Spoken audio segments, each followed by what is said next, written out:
Good morning sa lahat guys. Sana nandyan kayo sa mabuting kalagayan ninyo. Ako sa ngayon nagkasakit ako. Pero laban lang. Dito lang ako guys.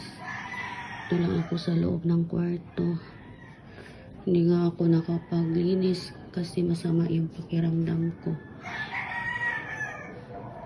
Kaya mag-ingat tayong lahat kung saan man kayo naroon.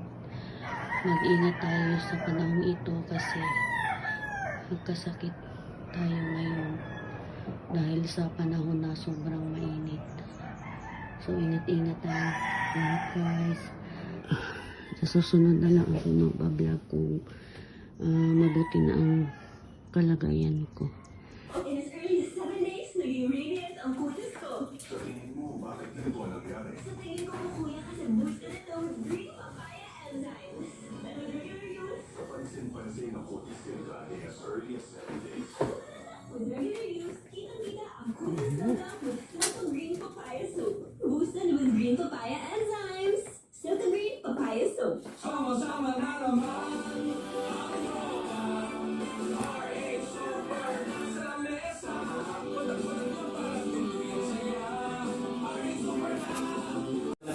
Super ang inuman ng tropa. Bilhin na ng RH Super, ang shock ng tropa. Drink responsibly. Galing na magdangal po for champion. Ang hilig natin sa mura. Pero totoo bang tipid ito? Mura ng motor ah.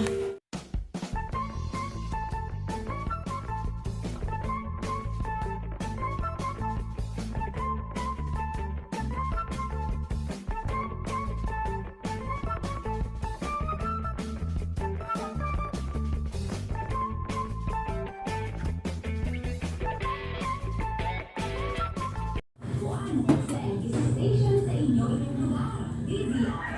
Smart Radio.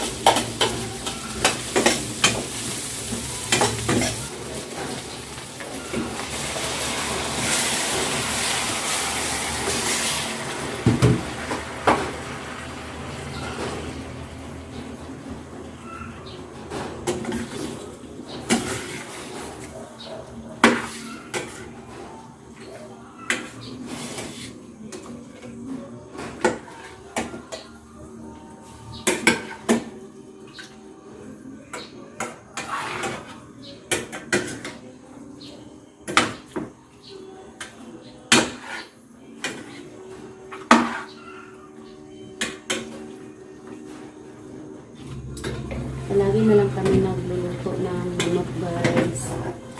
Kahit wala man kami ulam. Lagi nakasakit. Kaya palagi kami magpapay ng manok.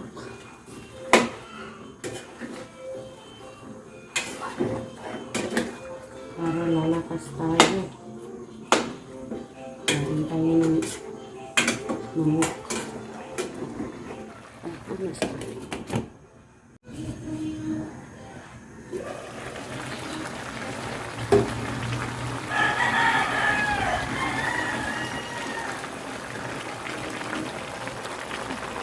Itlog.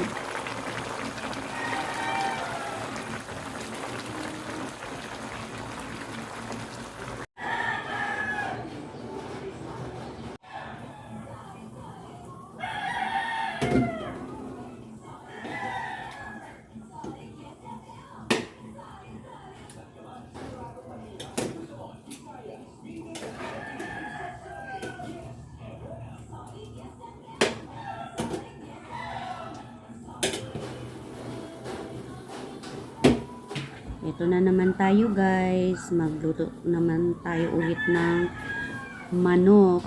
Baka magtaka kayo guys, bakit ako palagi na lang yung video ko ay puro manok, manok, manok. Kasi marami kaming manok ngayon. Kaya nagkataon nga may nararamdaman kami sa katawan, ubo, at saka may lagnat. Kaya nagkatay kami ng manok para makakain naman tayo, makahigop ng sabaw na mainit-init. So, yun lang ang naisipan namin na magluto kasi nung isang araw ang ulam namin ground beef. So, nilagyan ko din yun ng gulay din na repolyo. So, ngayon, manok na naman. Pero, iba na naman ito. Kasi, malunggay yung sinasahog ko. Mas masarap ito kasi, ginisang manok with malunggay. So, very healthy din ito kasi malunggay is power food. Power foods. Power foods. So, yun ang isinahog ko. Alam niyo guys, ang sobrang sarap nito guys. Kasi basta malunggay ang isahog natin sa ating mga niluluto. Parang sobrang sarap basta malunggay. So yun, tinakpan ko ulit bago ko ito, luto na ito guys. Sobra siyang taba guys kasi dalawang manok ito, malapit na mangingitlog pero wala man kaming ibang maisip na iulam, di ito na lang yung manok kaysa magbili, meron man kaming manok.